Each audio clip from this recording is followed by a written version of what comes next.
My father has been expanding and generating profits within the company founded by my grandfather. Recently, he promised to transfer a luxurious villa, a mansion, to me. However, I've come to the realization that what's rightfully yours should also be mine as your husband. This mansion is now mine, and I plan to hire you as a housemaid. If you're not on board with that, well, you can always consider divorce. As it turns out, despite the mansion supposedly being in my name, my husband had clandestinely inscribed his own name on the legal papers.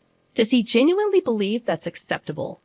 Does he comprehend the potential consequences of such actions? My name is Aaron, and while I don't intend to boast, I was born into a wealthy family. My father, the CEO of several companies, inherited the business from my grandfather, who initially started a small shop repairing and selling TVs and music systems. Over time, the company flourished, expanding into various branches and diversifying into the IT sector.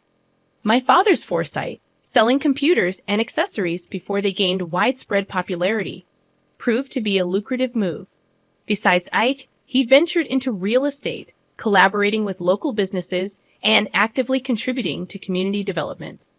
My mother served as the vice president of the company, and after studying it in college, I joined the family business. Despite the outward appearance of affluence, we didn't live as extravagantly as portrayed in TV dramas.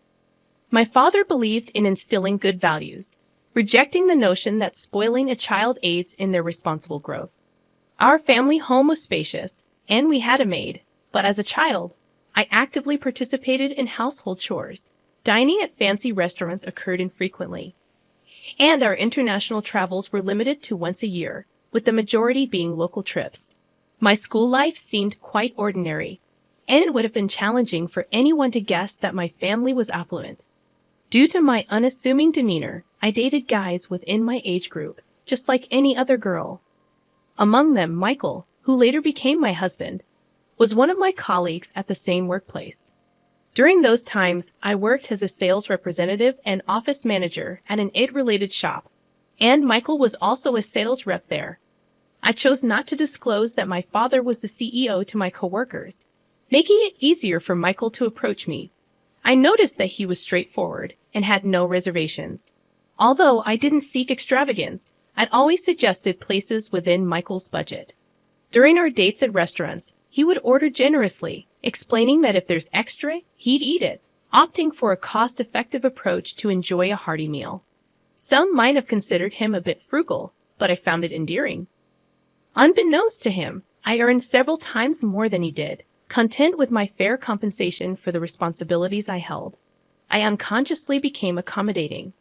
Michael, always keen on budget-friendly ways to satisfy his appetite, received my gestures with gratitude.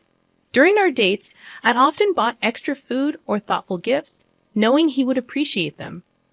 When shopping for clothes, I would add extra socks for him, and on occasions when I got a new bedspread, I'd include pajamas and a pillow for him. I genuinely enjoyed making him happy. Even when visiting his home, I willingly cooked for him and took care of the cleanup.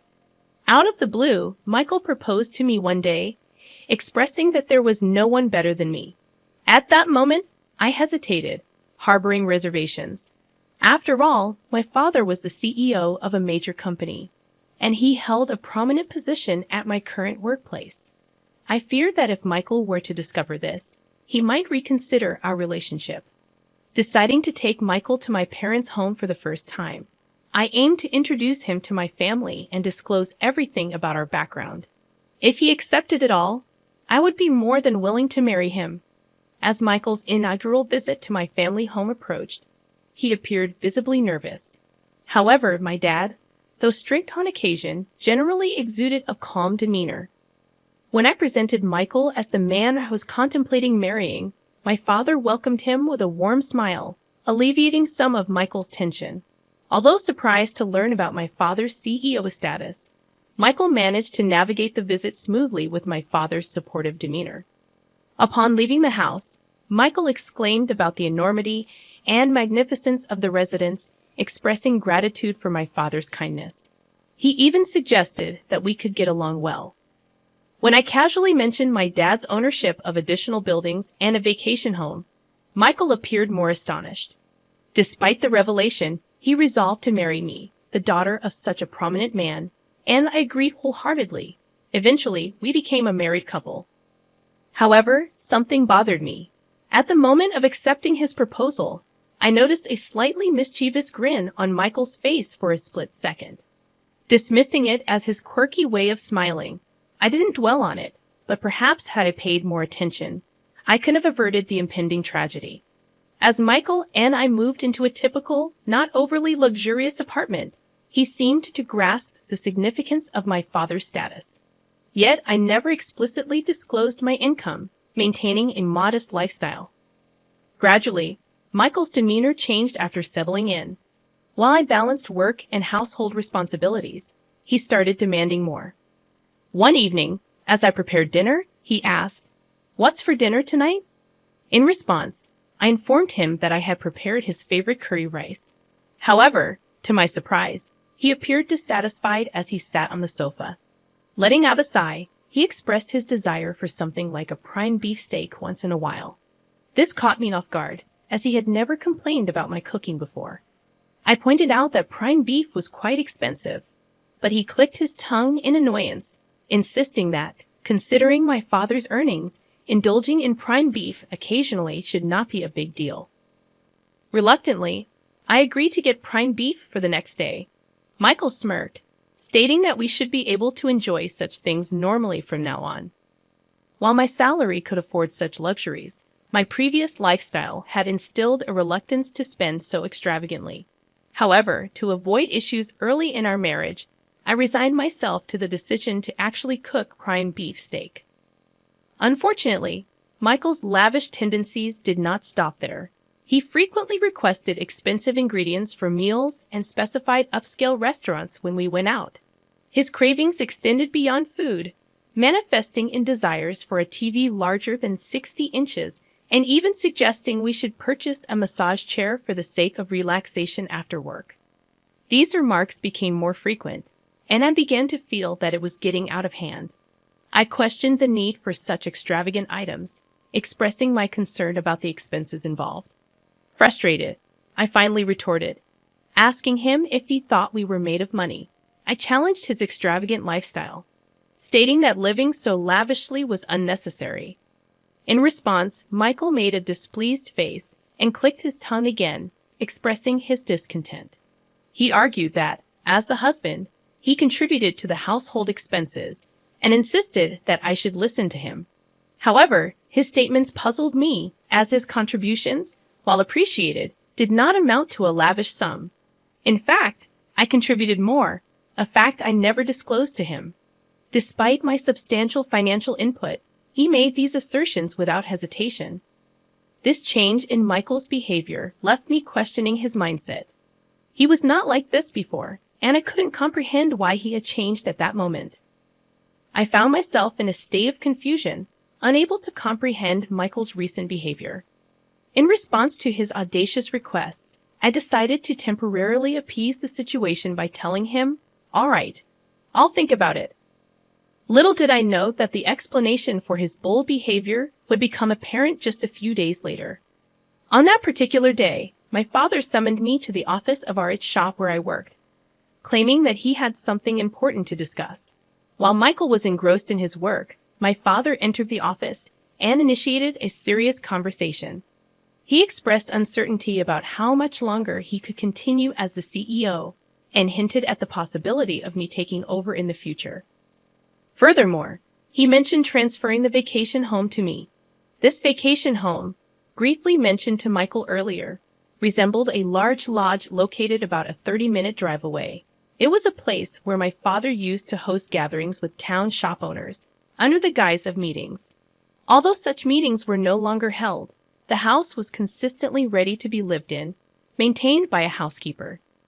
My father offered me the freedom to use the vacation home however I wanted. This proposition left me torn, as I had no concrete idea of how to utilize such a property. The vacation home boasted over 6,000 square feet, with a lavish garden surrounded by nature, akin to a mansion. Lacking the social connections to host significant parties, I contemplated keeping it as an asset. I conveyed to my father that I would positively consider his proposal but needed more time to make a decision. He assured me there was no rush and left a contract on the desk before departing the shop. Returning home after work, I leaned towards accepting the mansion, intending to give it further thought the next day. However, the following day brought an unexpected turn of events. Upon arriving at work, I discovered that Michael, who typically arrived before me, was absent from the shop. Intrigued, I entered the office only to find him there. Instinctively, I asked, "What are you doing here?" To my surprise, he flashed a document in my face, stating, "I overheard the conversation about the mansion yesterday. Sounds like an amazing deal, right?" Dumbfounded by Michael's audacious move, I reluctantly signed the document he flaunted, a contract my father had handed me just the day before. Shockingly, Michael had inscribed his own name on it. I was utterly taken aback and couldn't help but express my disbelief. "What on earth are you doing?" I questioned him, but Michael, without a hint of remorse, casually responded, "Why not? Your dad said he's giving away an amazing mansion, right? If you won't decide, I figured I'd take it." He said this with a smirk, but there was no way I could accept it. Persistently, I pleaded with him, emphasizing the house's worth of $4 million and my father's intention to give it to me. However, Michael dismissed my concerns with a nonchalant laugh. $4 million? Dan, that's impressive. Think about it. I have the right to this mansion because you're my wife, and I'm your husband, so I have a right to what's yours. Moreover, your dad really likes me. He probably won't have any complaints. So from today, this villa is my house. If you live in a wealthy house, you've got to make use of it. How about I hire you as a maid in this mansion? If you have any complaints, I'll divorce you anytime, he confidently declared. It was at that moment when I recalled Michael's past actions and words, and everything finally clicked. He seemingly had no qualms about taking from others, even if it meant practically stealing without feeling guilty. During our dating days, I always showered him with gifts, but he never reciprocated. My giving nature might have corrupted him, leading him to believe that what was mine was automatically his. My dad's kindness to Michael likely made him feel my father was easy to manipulate, and perhaps he perceived me as even more gullible. With a plan forming in my mind, I decided to confront him. I declared, "Fine then. This mansion is yours, but I'm not going to be your maid. Let's get a divorce. Take care." After that, I returned to my job and, during my lunch break, called a divorce lawyer to initiate the process. Michael, seemingly unfazed, responded with bravado, claiming he was fine with it and canceling the lease on his current place. Little did he know that tragedy was about to hit him, and he just hadn't realized it yet. Later, I went back to my parents' place and shared everything with my father. From that point on, everything unfolded according to my plan. A few weeks later, Michael called me in a state of panic, having received an enormous bill. While his shock was understandable, it was only fair, considering the fixed property tax on the $4 million house he had claimed as his own. I casually informed Michael that he should expect to pay around that much for the property tax. However, he appeared utterly clueless, lacking knowledge that paying tax on owned property is common. Normally, my father would have covered the tax if he had received the property, but upon hearing the entire story, my usually calm father was furious. Despite my warnings about my father's strict nature, he declared he can have it if he can afford it, and accepted the property transfer to Michael. To be honest, a part of me wanted Michael to learn a tough lesson, and there was no way he could afford the hefty amount. Frustrated with Michael's persistent pleas, I decided to deliver a final blow. The annual property tax, I revealed, amounted to about $60,000. It dawned on me that Michael always had a mindset of trying to take advantage of his friends, possibly driving them away and leaving him without anyone to teach him common sense.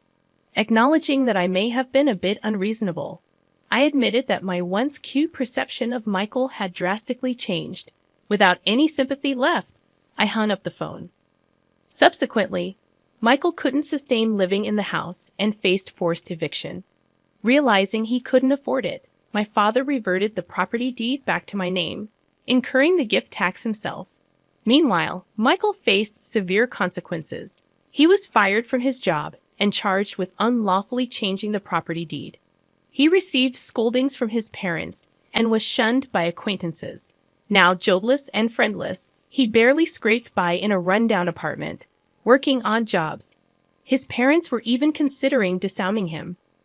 As for me, I've been gradually preparing to take over my father's company. My father once told me that success in business doesn't come from looking for shortcuts. Reflecting on the fact that I almost married Michael, I deeply understand the truth in his words. Inspired by my father's greatness, I push forward every day in my involvement in running the business.